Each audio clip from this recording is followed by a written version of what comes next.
Hello, I'm Dan with Orbital Guitars, and over the next hour, let me show you how I made this guitar. Now, this guitar is my entry into the Great Guitar Build-Off 2021, and as of today, voting for the winners of the Great Guitar Build-Off are open. So I'll have a link down in the description that will take you to the website. Either that link should take you directly to my profile where you can vote, or if not, then it will take you to the main page. There will be a link that says vote here, and I will put the name to look for in the description because we have to enter this competition under our real names rather than our YouTube usernames. So you won't find me there under Orbital Guitars, it'll be under my actual name, which again will be in the description. Yes, get over there! That being said, let's get into the build.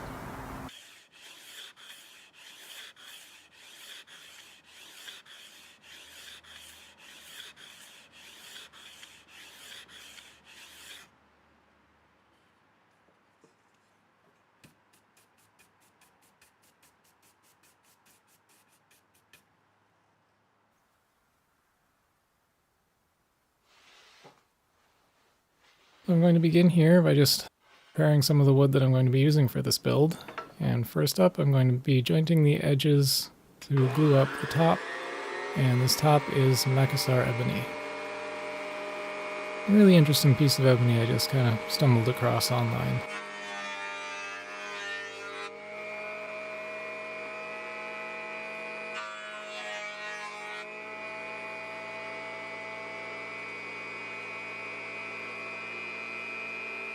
Yeah, just testing how the pieces fit together.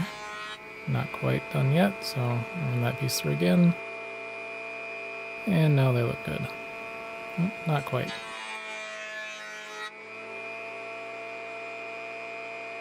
Now they look good. So once I'm done with that, I'm going to move on to the three pieces for the rest of the body, and this is going to be some swamp ash.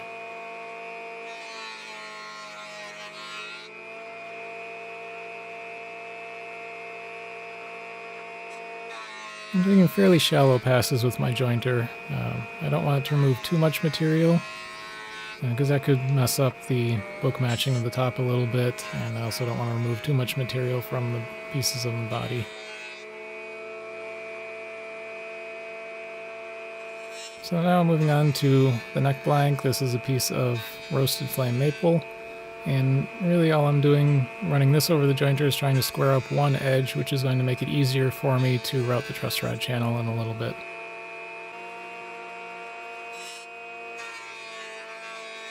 You can tell from those first couple of passes that this was sort of a concave edge because it was only removing material at each end, but that last pass went all the way across.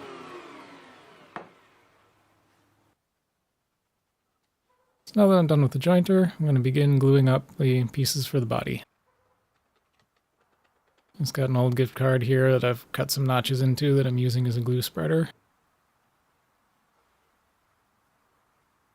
And I've oriented the pieces in such a way that the grain from them lines up as closely as I can get it to. You can see a few of those grain lines match up pretty nicely. I mean, nobody's ever going to look at this and think it was just one piece of swamp ash, but I got it as close as I could. You can see there, as soon as I put on pressure, one of those boards tried to slip out. I'm going to push it back in place, and I'm going to add a couple of clamps on the edges here to make sure it doesn't slide like that again. I'm putting very little pressure on these clamps because I don't want them to, get in the way of the other clamping going on, but all I really need them to do is stop the boards from slipping.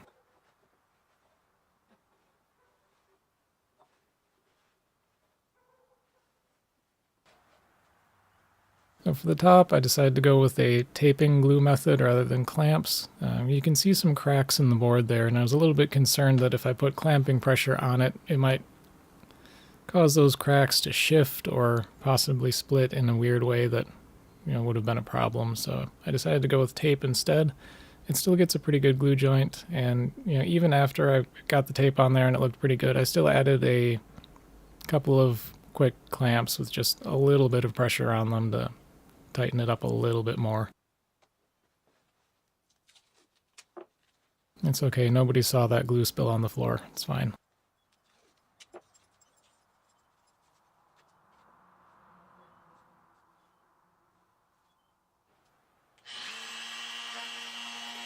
So like I mentioned earlier, I squared up one edge of the neck blank so that I could use this guide fence to do the routing for the truss rod channel.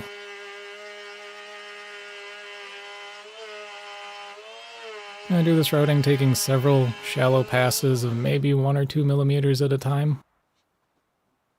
And then once I've routed to the appropriate depth, I'm going to go in with the chisel and square up the ends, because the ends of the truss rod itself have some square metal bits on them that won't fit all the way down in the round bottom channel that the router bit has created. And just doing a test fit, and it looks good. Now that the truss rod channel is in, I no longer need the neck blank to be square. So I'm going to start by cutting away cutting in the headstock break angle. Now, when I do a headstock break angle, I never have a specific angle in mind that I'm trying to get. I usually just work with whatever the piece of wood will give me. So in this case, I know my headstocks, I usually want them about 1/2 inch or maybe 15 millimeters thick, so I've marked out the appropriate angle that I need to cut on here in order for the minimum thickness to be 15 millimeters.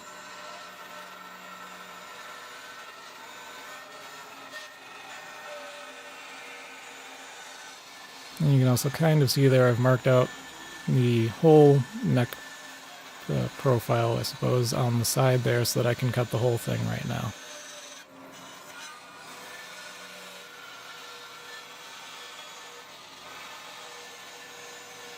Now, just carefully making these cuts, trying to stay a little bit outside the line. Just so that I've got a little bit extra material there. It's going to mean removing more later, but I figure that's better than accidentally ruining this neck blank now.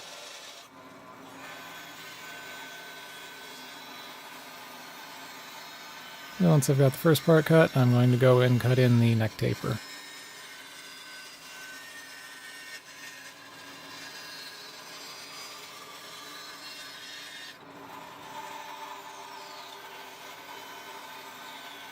It's just a really beautifully flamed piece of maple.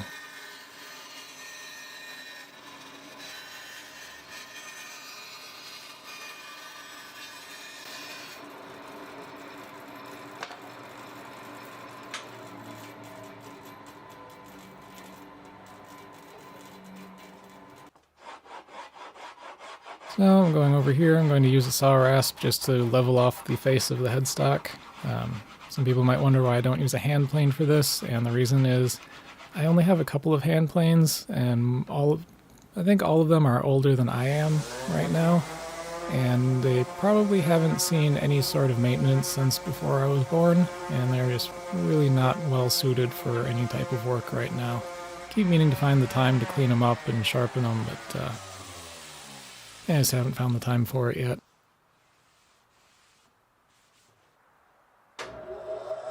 And once I've got the top of that flat, I can draw on the shape for my headstock.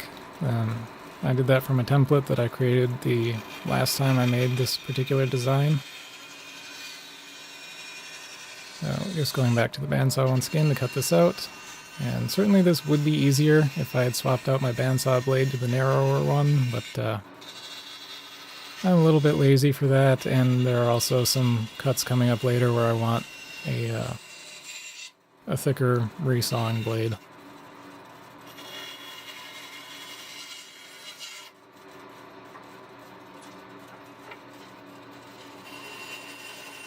That's not really a big deal at this point, it just means I'm going to have to do a little bit more shaping on the spindle sander rather than doing all of it on the bandsaw. I've got the shape roughly cut in. I'm taking one of the offcuts from the headstock and making a couple smaller pieces out of it.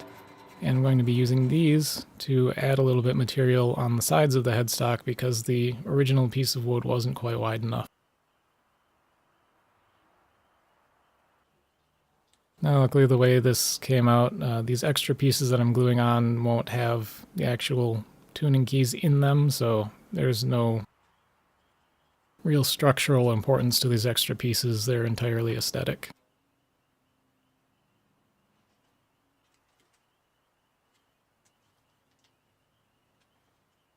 And of course, because of the kind of odd shapes that I'm working with here, I'm using tape to hold them in place rather than clamps. Once that glue is dry, back to the bandsaw yet again, and I'm going to remove that extra material.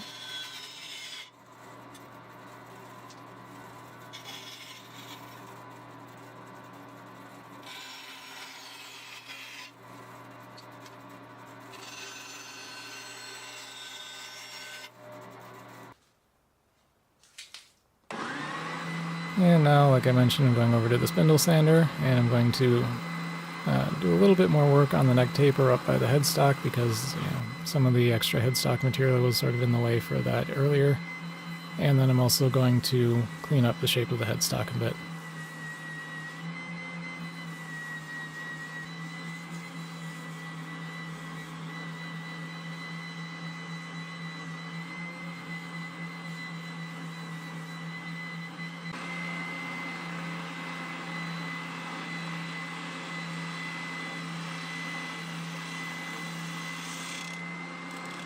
So whenever I'm doing something pointy, I also like to round over the points just a little bit. Makes them a little bit less likely to chip, I've found. And also, nobody really wants them to be that pointy.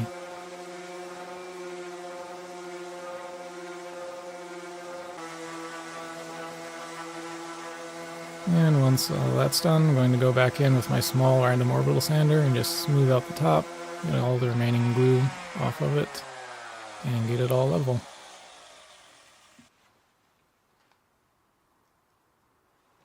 Now that's done, I've got a spot marked out where I'm going to begin drilling for truss rod access. I like to do this before the truss rod is put in because I just really don't like the idea of my drill bit running into the end of the truss rod. That's really about the whole reason I do this now instead of later.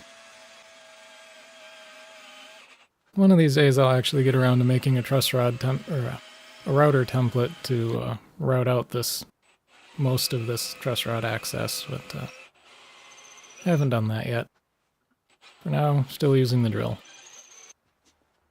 And of course I had to switch to a longer drill bit, so that the drill itself wasn't running into the headstock and marking it up. Not that it'll matter too much, there's going to be a face on the headstock here, so any marks left on the front of it now aren't going to matter. Now that I've got the truss rod access in, I'm ready to glue on the fretboard. So the first thing I'm going to do is put in the truss rod, put a piece of tape over it, because I don't want any glue getting into the truss rod channel if I can avoid it.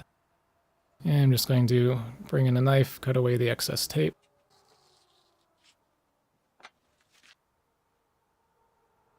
I'm going to apply my glue. Lately I've begun removing the tape before I actually put the truss rod on. I find it just makes the glue up a little bit easier. I found that in the past if I leave the tape on, the extra thickness of the tape in the middle can mess with the glue joint of the fretboard a little bit. Either that or just make clamping a bit more difficult because it seems like the fretboard wants to wobble on top of the neck just because that extra material is there. And I'm just putting on a big old block of Wenge. It's an offcut from the Doom Eternal guitar I made last year. I'll throw up a link on the screen if you're interested in that build. It's something quite interesting and different from what I normally do. And here I'm just using that offcut as a nice big flat clamping caul for the fretboard. And I'm not too concerned about the clamps touching the back of the neck since, a lot of carving still needs to happen on the neck. Any marks that those clamps leave on there now are going to come out later.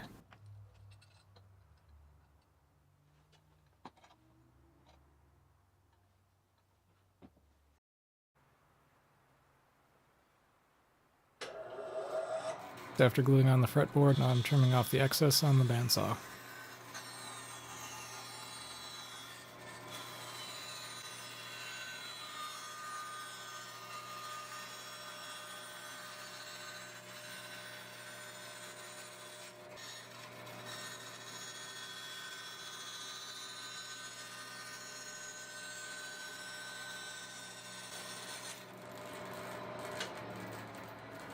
Once most of the excess fretboard material is removed, I'm going to go over to my router table, which has a flush cutting router bit on it, and I'm going to remove the rest of it flush with the sides of the neck.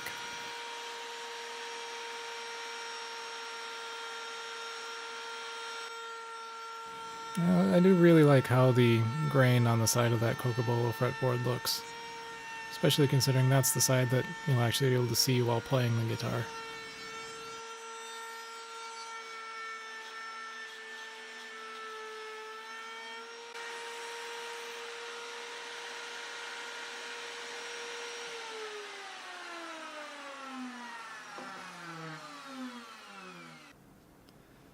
So with most of the material removed, there's still some wider bits where the fretboard overhangs the end of the neck, and I'm going to remove that with a small block plane.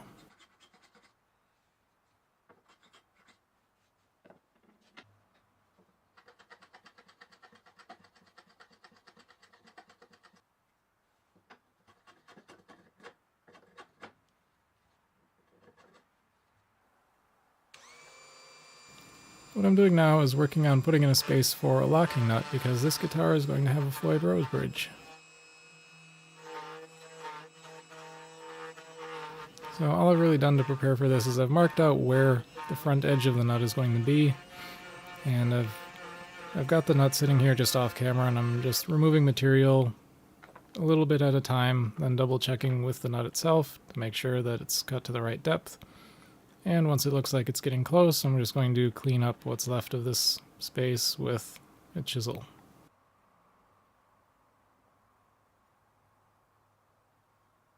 And once it looks like it's right, and I've got a hard line where I know the front edge of the nut is going to be, so based on that, I'm going to mark out all of the spaces for my fret slots, and then I'm going to begin cutting those by hand. You can kind of see the technique I like to use for cutting fret slots, where I'll put a notch at each end of the slot, one on each side of the fretboard, and then just make them meet across the middle. It's not necessary to do it that way, it's just a way that I like to do it, and I find it gets me pretty accurate results. Once all the fret slots are cut, I'm going to remove all the remaining excess material off the end of the fretboard. And I'm cutting it off at a slight angle here on purpose, just because I think that's going to look better.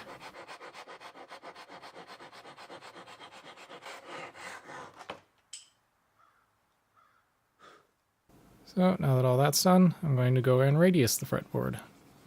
I know some people say it's a lot easier to cut the fret slots after you've radiused the fretboard. I prefer to do it before. I just trust myself to be more accurate when I'm working on a flat surface than a curved surface. But really, you can do it either way. Now for this, I'm putting in a 12-inch radius. That's because with the locking nut and bridge that I have, those are made to a 12-inch radius, so I'm putting that in the match.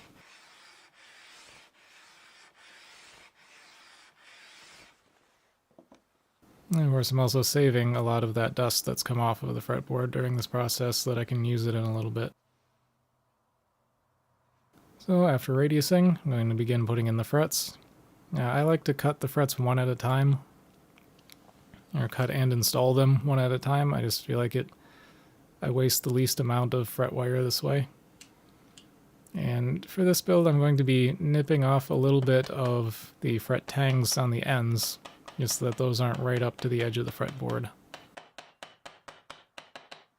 So I just hammer it in, use my fingernail just to check the sides of the fret, make sure it's all the way down in the fret slot.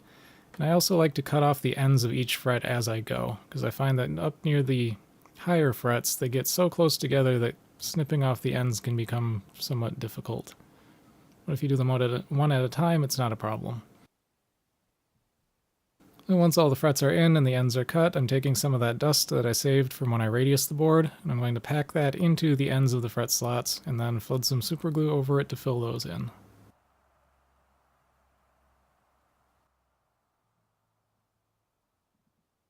Ideally, I would have liked to do this with a more accurate bottle of super glue with like one of those little wicking tips, but I didn't have any of those on hand, and this pretty much needed to get done, so I used what I had. And then on a few fret slots that look like they're not quite filled, I'm just going to pack in a little bit more dust before the glue dries.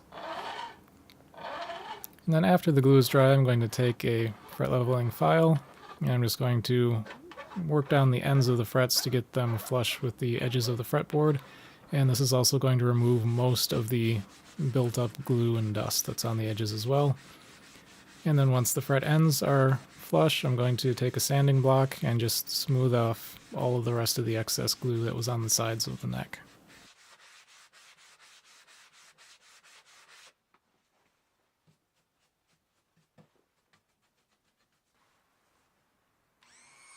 At this point I'm moving on to applying the facing to the headstock, but before I can do that I want to widen out the access to the truss rod a little bit, just make it look a bit nicer. Just a quick little bit of work with the Dremel opens that up, and then I'm going to go and take one of these offcuts from the top that's going to go on the body, and I'm going to, well, you can see I've already roughly cut it into the shape of the headstock, and now I'm going to split it down so that it's thin enough to be a facing for the headstock. There's also a second reason for splitting it like this, and you'll see that soon.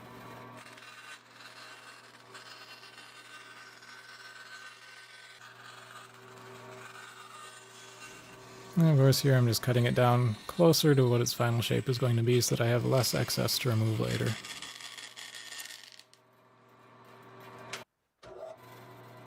Now here I'm cutting out some material to make room for, or rather make an opening for the truss rod access. This is also going to leave a space for the truss rod cover.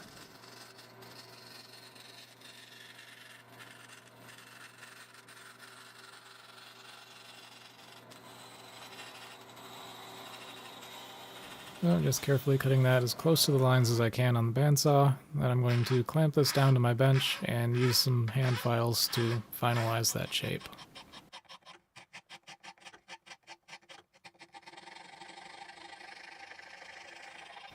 I know some people get upset at me for wearing gloves while I'm working, particularly with power tools, and I do realize that there's a bit of risk involved in that, but you know, it's still cold where I live. And there's also a risk in working with power tools when your hands are too numb for you to control them properly, so I do occasionally wear gloves. In fact, about 5 minutes after I finished doing this, it was snowing outside again. But I digress. Here's the other reason why I split that piece for the face of the headstock, because the grain is still going to match pretty closely to the piece that I'm actually going to glue to the headstock. This means that I can use this extra piece. It's a little bit thicker than the one that's going to be glued onto the headstock, and I'm going to cut out a piece for the truss rod cover that is going to match the grain on the face of the headstock now. So after taking it to a leveling beam and working down the sides and finishing the shape a bit, it looks like it fits.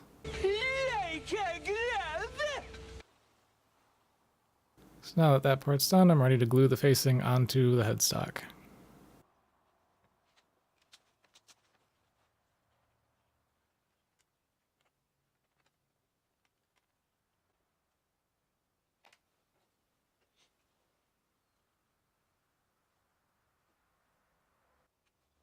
Here, using offcut from another one of my builds. This is from the 7-string Zerakote and Black Lima guitar. I'll throw a link to that up if you're interested. And yeah, it's worth noting, I save every cut off piece of wood from every guitar I've made, because you never know when you're going to find a use for them. This happens to be that so far in this build I've mostly used them as clamping cauls. But now that the glue for the headstock is dry, I'm going to work down that shape on the spindle sander just to even it up. And now I'm going to do an inlay. So normally I would do an inlay at the 12th fret rather than on the headstock, but because the fretboard has a really interesting kind of swirl in the grain right around the 12th fret, I didn't want to put the inlay there and just kind of ruin that. So I decided to put it up here on the headstock instead. I started just by drilling out a couple of little holes so that the precision router bit could get in there easily, and then routed out most of the material. But of course, it being a router bit, it cuts round spaces, or round corners, so I need to go in with chisels and a knife to sharpen some of the corners. Here you can see the inlay material. I've got some brass flake, it's a nice bright gold color, and some opal.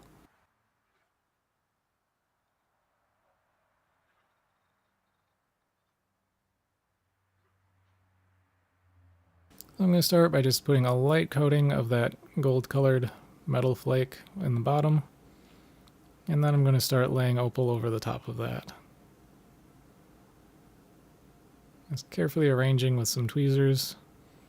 Try and fill up as much of the space as I can with the opal, because I don't want there to be too many gaps in between the shiny, bright colors. And I'm going to flood a little bit more super glue over that. But there are still gaps in between the pieces of opal, so I'm going to take more of that gold flake powder and just kind of sprinkle it over the top to fill in those gaps.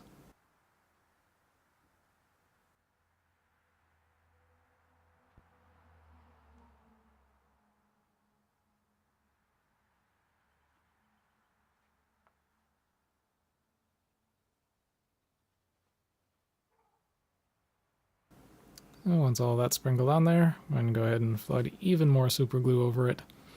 And then once all that glue is dry, I'm going to begin sanding this flat with the face of the headstock.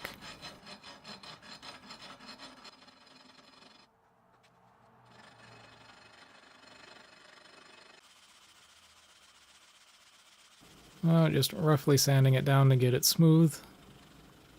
Starting with like 80 grit, then 120. And I actually polished this up to 320 just so that we can see that the inlay stones and the powder really shine. Because even at 320, it's nice and shiny.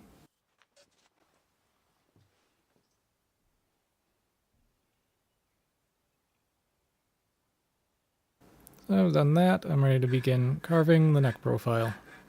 And I do this a little bit differently than I've seen it described. They do say for the first cut they mark out a space halfway between the fretboard and the back of the neck. I usually go halfway from the top of the fretboard to the back of the neck.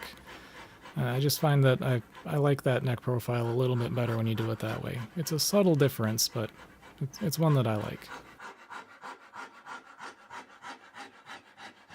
So once most of the profile for the neck is carved in, I'm going to mark out the shape I want for my volute, and then I'm going to begin carving that in with a half round rasp.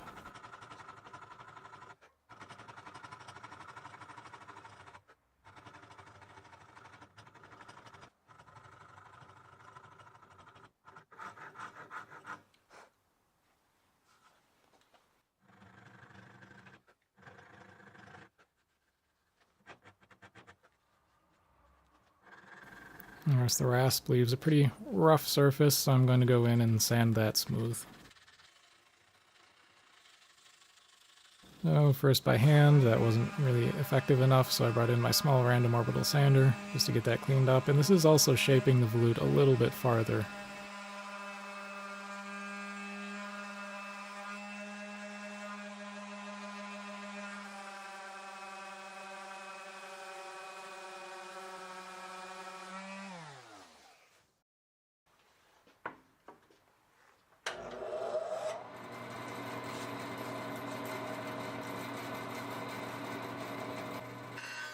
So for anyone that hasn't guessed yet, based on the headstock shape, this guitar is going to be my Minotaur design.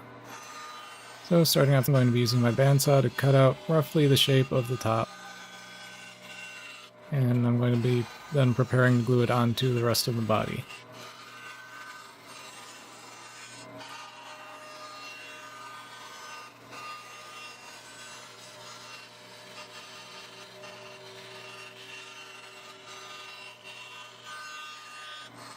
This was definitely a very interesting piece of wood that I found for the top.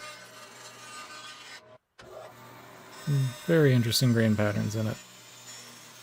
Once I have the top roughly cut out, I trace that onto the swamp ash that makes up the rest of the body, and now I'm going to go and even more roughly cut out the shape from that.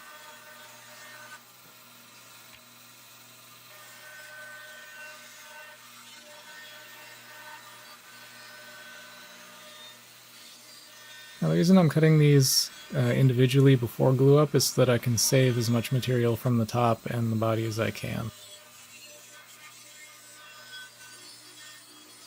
And it's because of this that I got to use a piece of the top as a facing for the headstock as well. If I had glued them up first, then that would have been a lot more difficult to do. And once those are both cut out, I'm going to be applying glue.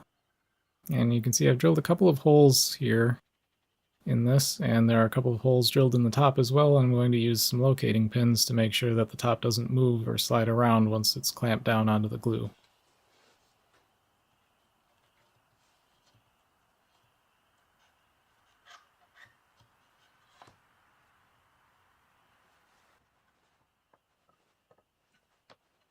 Again, just using a bunch of offcuts as clamping calls.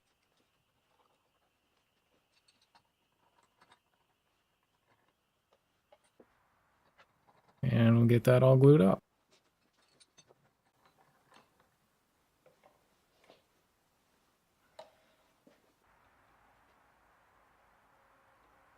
While I'm waiting for the glue to dry, I'm going to go and do a little bit more work on the neck. So the first thing I'm going to do is begin drilling for some side dots. Now, normally for a wood like this, I would probably put in something like some white plastic side dots, something like that would just be really visible, but I decided to get a little bit fancier with this one. I'm going to do the same sort of inlay for the side dots as I did for the inlay on the headstock. So I'm going to start by putting in some of this gold flake powder, and then I'm going to carefully select pieces of the opal and inlay those into the sides of the neck, and then flood some thin CA glue over them to lock it all in place. This is much easier to do with the micro tips that I finally got. So once the super glue is dried, after about an hour, I'm going to go in with a file and roughly remove most of the excess material sticking out of the top, and then sand it all flat. So after sanding up to about 320 grit, it's looking pretty good.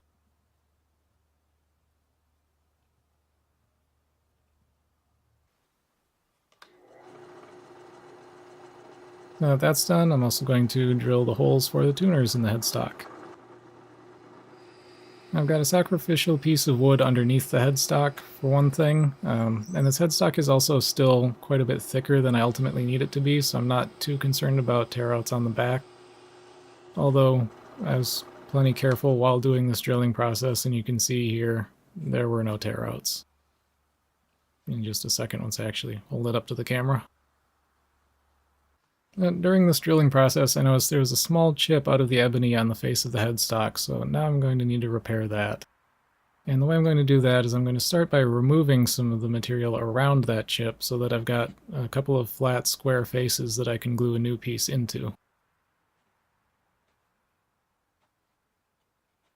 So for this little repair, I'm going to be using one of the offcuts from when I originally made the headstock facing, and I'm going to match up the grain as closely as I can and just glue that into place.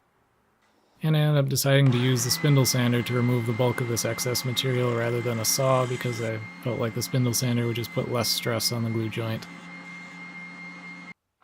So once most of that's removed, I'm going to use a sanding block and sand it down flat with the rest of the headstock. And the grain actually matched up really well. You probably wouldn't notice this repair unless you were really looking for it.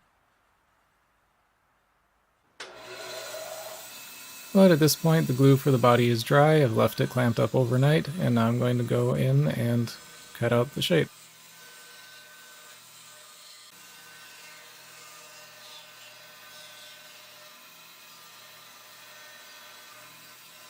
And you can see I'm cutting off the area where one of those locating pins was on the bottom because that was outside of the final shape of the guitar, and the other locating pin is inside of where the neck joint is going to be, so both of those are going to be completely removed.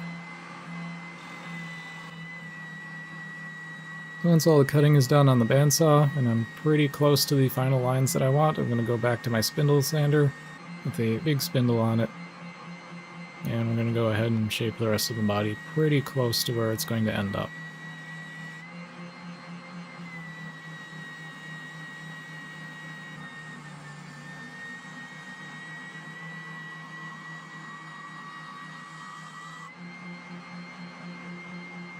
And we're switching to a smaller drum for those tighter corners.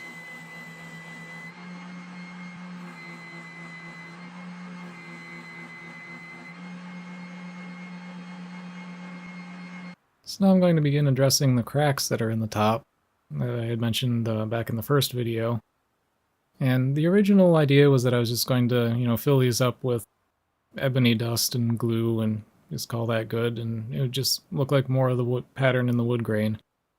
Then I decided, you know, I still have this gold flake powder, and that would probably look a lot more interesting to have these like gold looking mineral streak sort of things in the top, so I'm going to do that instead. So here I'm just trying to carefully drop some of those flakes down into each of the cracks and then flood super glue over the top until they're completely filled, and then sand off all of the excess.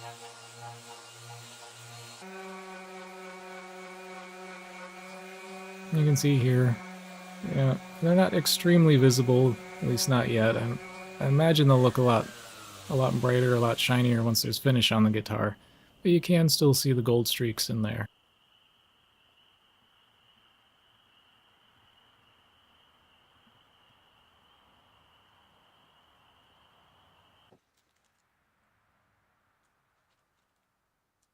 Now I'm about to begin routing out for the neck pocket. So I've done a lot of measuring and careful drawing onto the body here to know exactly where I need to remove material to get the neck pocket so that it will perfectly fit the neck and still be totally centered with the center line of the body. I glued some pieces of wood there. Those are both cut from the same board, so I know they're the same thickness. And then I'm going to go over to my drill press and remove the bulk of the material with the Forstner bit.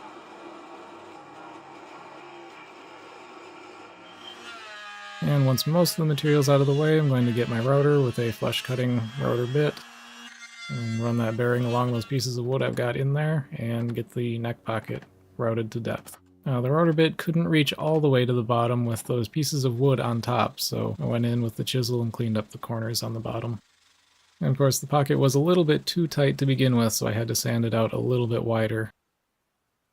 But now it's a good fit.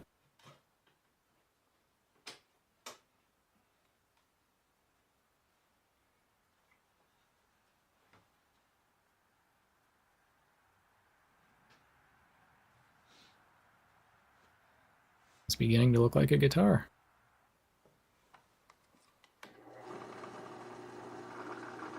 So now I get to one of the really scary parts, and that's routing for a Floyd rose.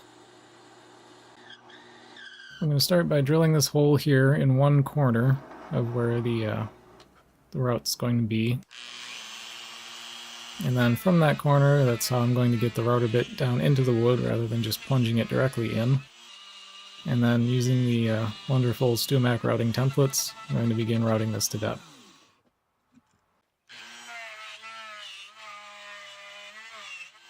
And of course, with the camera angle I ended up using, you can't really see a whole lot that's going on, so I'll just jump to the end.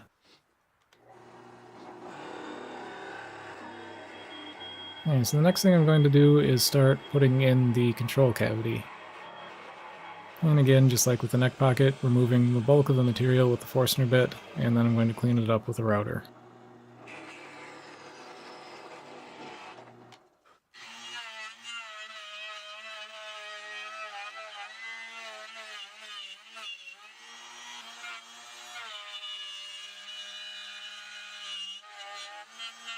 And again, sort of a theme with the control cavities in my guitars, I don't really have templates for them, so I just make templates as I need them to fit each body that I make.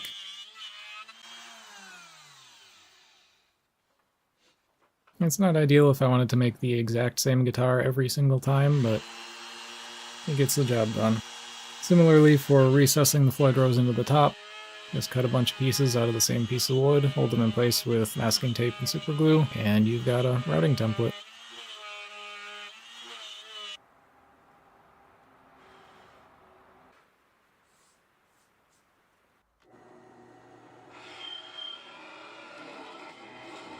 Now with the neck pocket and the bridge space routed out, I can locate exactly where my pickups need to be so that they're not overlapping any of these other holes or sitting too far away from the bridge or from the end of the neck.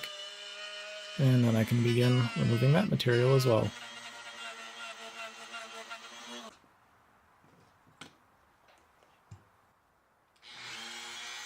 And then I decided I was going to add a little extra recess around the spring cavity in the back of the body so that I can put on a cover, without the cover having to sit on top of the back of the body. So here I'm taking the big offcut from the back of the neck, and I'm going to be resawing that into some roughly 3mm slices. I'm going to use those for both of the back plates. I used some masking tape to cover up the whole back cavity, and then traced the shape of the back cavity onto the tape. Then transferred that tape onto the piece of wood that I'm going to make the cover out of, and then cut it out on the bandsaw, and shaped it with a leveling beam.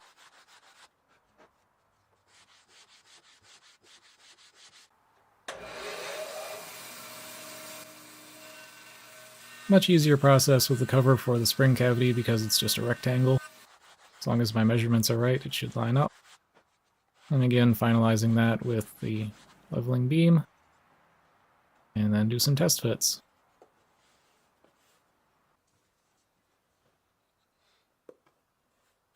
They both look good. And of course, with the spring cavity cover, I decided to put a little finger hold on it there so it's easier to take out if you need to. So I'm going to set those into place and bring out my random orbital sander and sand them to where they are flush with the back of the guitar. The next thing I'm going to do here is I'm going to go over to my router table with a chamfer bit, and I'm going to put a bevel all the way around the front and back of the guitar.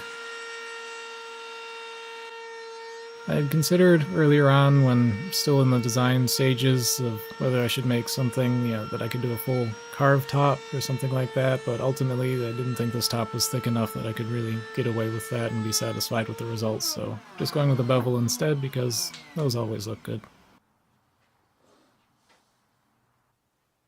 So the next thing I'm going to do here is take my angle grinder and I'm going to start making a comfort carve on the back of the body.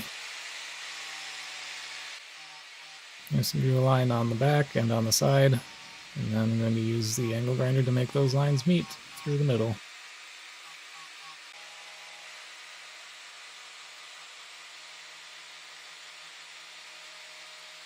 And of course, the angle grinder is not a fine precision instrument, it's just going to hog off most of that material. I'm going to come in with my random orbital sander and smooth that out quite a bit.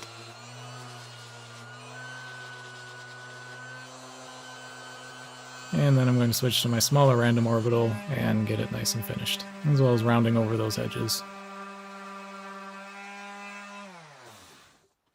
So then I'm just going to be drilling out these 3 holes here for the electronics.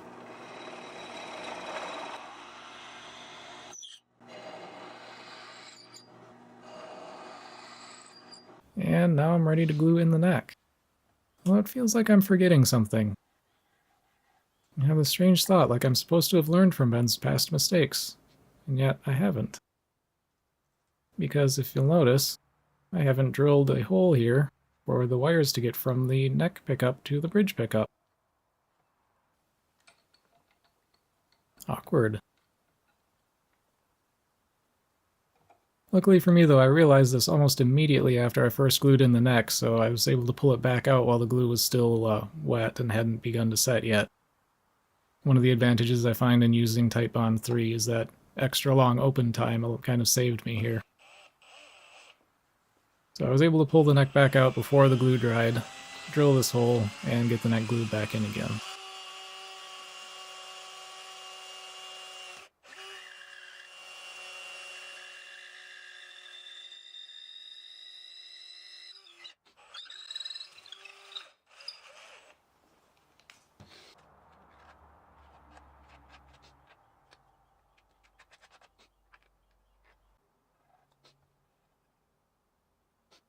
I was just applying a little bit more glue to make sure that all of it's in there appropriately. And gluing the neck in again. And I've just got a thin piece of wood on the back as a clamping caul, and I'm using the radius block from when I originally radiused the neck as the clamping caul for the top, and I've just got an old washcloth in between to make sure that I'm not denting or bending any of the frets.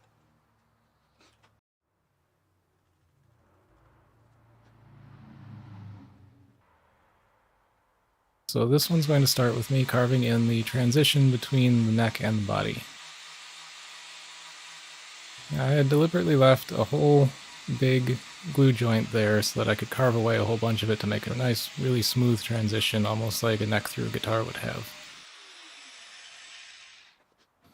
So just roughly removing most of the material using an angle grinder and then coming in with some hand files to really refine the shape.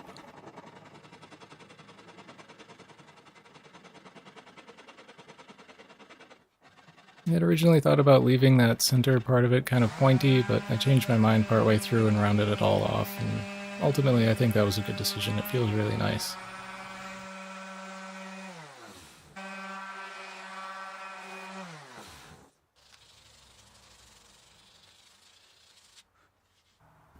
Here I'm drilling access for the output jack, just using a 7/8 inch Forstner bit.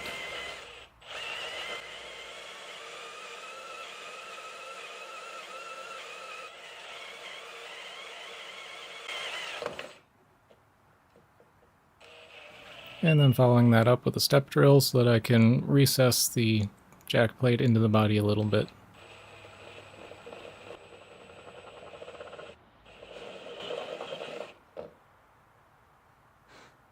So it's fair to say that burning guitars is horribly overdone, so that being said, I'm going to burn this guitar.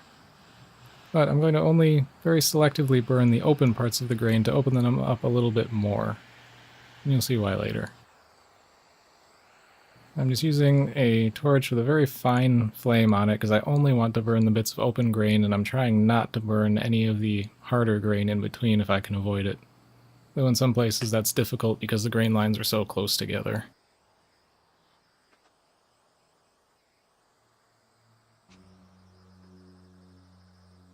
So then I'm just going to go in with a wire brush and clean out any of the charred bits that are just hanging on. And then I'm going to follow that up by sanding the whole thing with 320 grit sandpaper on my random orbital sander. So I've done that. I'm going to come in with some black stain. I'm going to stain the whole thing black. This will make sense soon, I swear.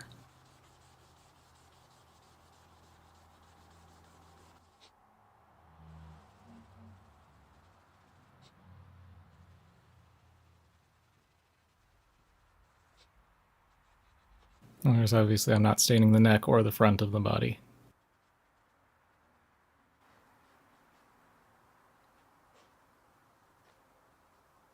So once all the black stain is on there, I'm going to take some metallic gold enamel modeling paint, and I'm going to start painting that into all of the open grain that I've opened up. Why am I using enamel modeling paint? Well, originally I had planned on using Crimson's grain enhancing filler, but as of the time of recording, US Customs has been holding onto it and preventing delivery for 19 days. So shoutouts to them for that. But this seemed to work relatively well as a replacement.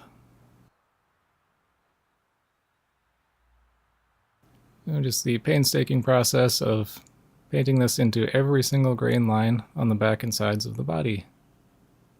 It took a long time.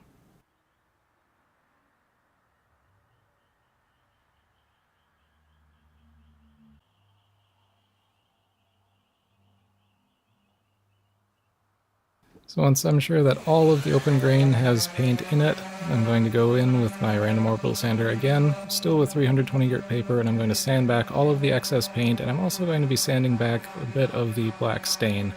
That's going to leave me with an interesting sort of three-tone color finish thing on the back here that I really like. Where it's got dark blacks, it's got lighter grays, and it's got the gold lines. And I'm sure a lot of people probably aren't going to like this, but I really like how it turned out. So now that I'm done doing that, I'm going to begin the finishing process. I'm going to start by applying some sanding sealer, just so I can get a really smooth surface once I'm all done with the finish. I'm applying the sanding sealer to the front of the headstock, the front, sides, and back of the body, but I'm not applying any of it to the neck. Now this is because I want the neck to have a different finish than the rest of the body. Because I plan on ultimately lacquering the body and the front of the headstock so that those parts match, but I want the neck to have a smoother, more natural feel, so that's why the neck is going to get an oil finish. But now that I've applied a couple coats of sanding sealer, I'm going to take some 320 grit sandpaper and I'm going to wet sand the whole body to just level all of that off, get it as smooth as I can. and then I'm going to begin applying lacquer.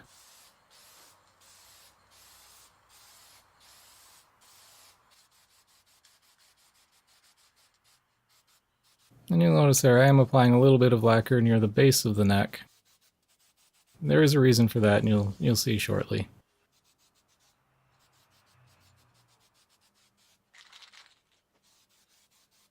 Also applying lacquer to the back plates. So after the first applications of lacquer, you can see it looks like that. It's shiny but not very smooth, so I'm going to start working on that by, again, wet sanding, this time starting with 1000 grit sandpaper and then moving up to 1500.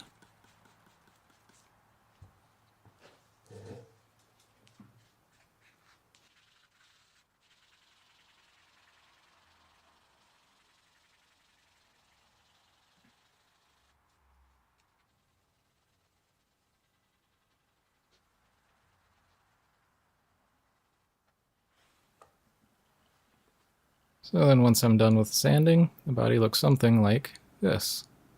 It's now very smooth, but it's not as shiny as it was. So that's where the next step comes in. At this point I'm going to be using some buffing compound, starting with a high cut buffing compound, which is going to remove any remaining scratches that are left from the sandpaper.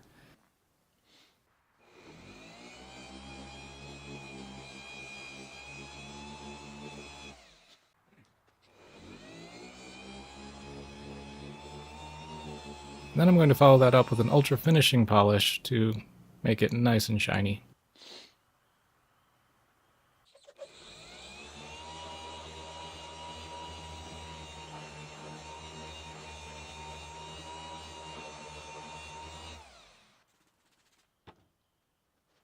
So there you can see now it is smooth and shiny. So now after all of that, it's time for me to finally stop putting off the fretwork.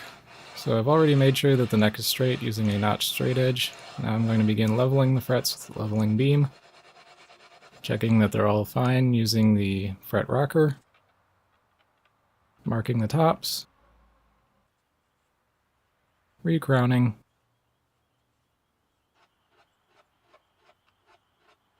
and then polishing them up using various grits of sandpaper, some Scotch-Brite pads, and then onto some coarse and fine buffing wheels on my Dremel.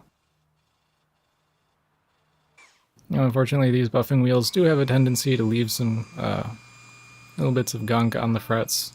It just don't look very good, so after I'm done with the buffing wheels, I'm going to clean off as much as I can with a brush, and then I'm going to clean the frets with some 4-0 steel wool, which is going to remove any of the polishing compound that's left on them and also leave them with a very shiny finish.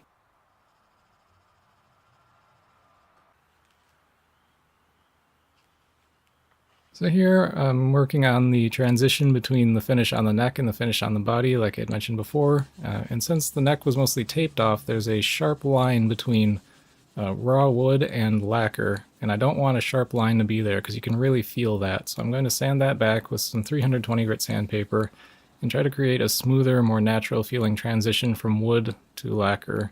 And I'm going to try to move that transition closer to where the actual neck joint is. So once that's all done, I'm going to begin applying the Crimson Penetrating Guitar Finishing Oil onto the neck. This is really going to make that flame figuring stand out. It's a very pretty neck.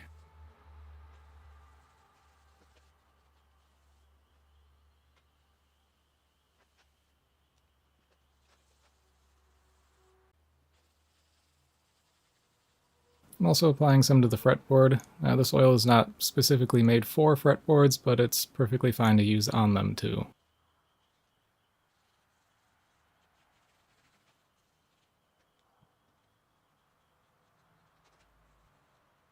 And here just applying a second coat of oil to the back of the neck. And then of course I'm going to wipe off any excess and make sure that none of it is dripping over to the front of the headstock. And then I leave it to cure. So after all that's cured, I'm going to begin applying the shielding paint to the control cavity.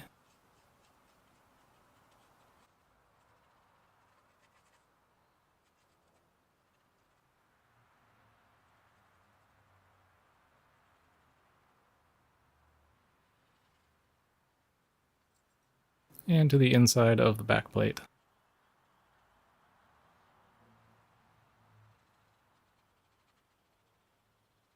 And I'm also going to apply some on the inside of the pickup cavities.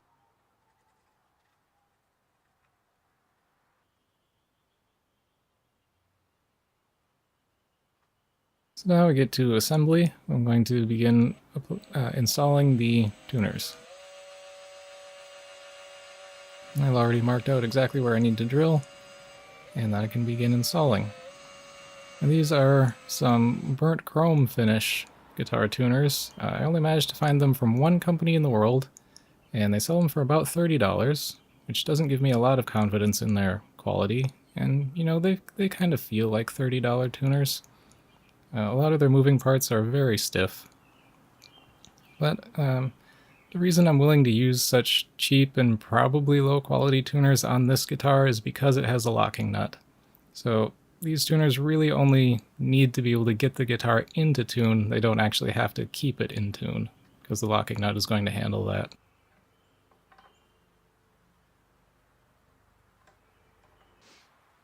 So now I'm attaching the claw for the Floyd Rose.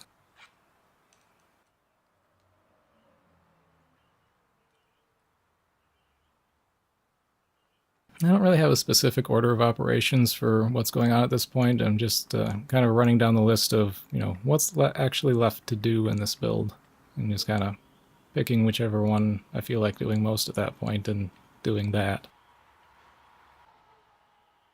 So yeah, it's not necessary to put the tuners on before the claw. You can do that either way you wanted to. There I've just installed the electronics, and here's the pickups.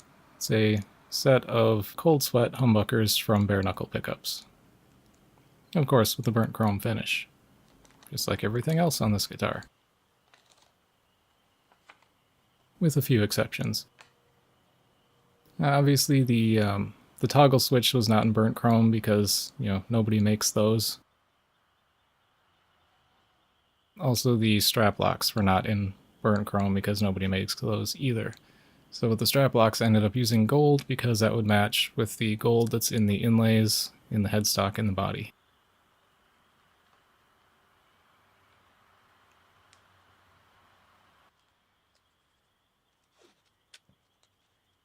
So here I've already wired it up. Mostly did that off camera because the way I wire guitars is slow and not interesting to watch. So here I was just testing to make sure the wiring's all working properly, which it was.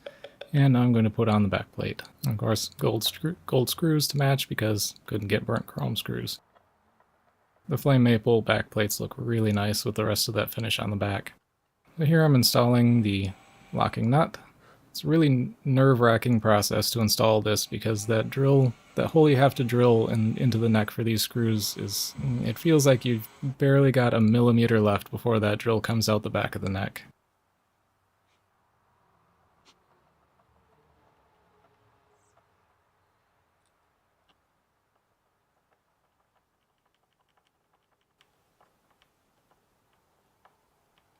I'm installing the pegs for the Floyd Rose. You just slide right in there. And then the bridge sits nicely right into that recess that I cut for it. Now with the bridge in, I'm going to put in the springs. I'm going to put on the back plate. Yes, I know I probably need to adjust the strings later for setup. I'm putting the back plate on now for the sake of the video.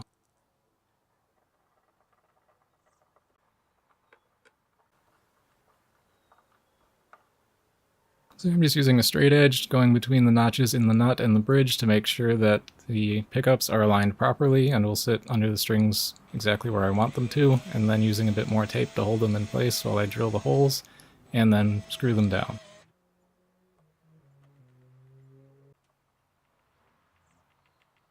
Here I've got the knobs, again burnt chrome. Ultimately, I have to say the burnt chrome did not look as garish as I either hoped or feared on this build. It actually seems to fit the instrument quite well.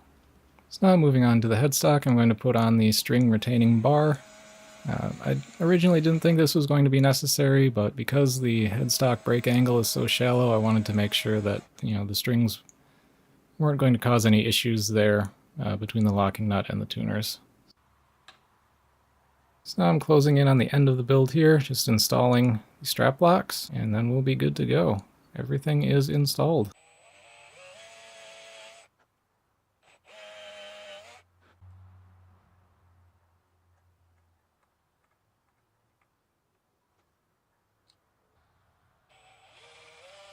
It's somewhat interesting. I always install the strap locks last. In every guitar I make, it's the last thing I do, and it helps to have a certain thing that you always do last, because it gives you that feeling of, now it's done. So there you have it. That was the making of my entry into the Great Guitar Build-Off 2021. All that's left now is for me to hand this over to a friend of mine to play out the demo. Thank you for watching.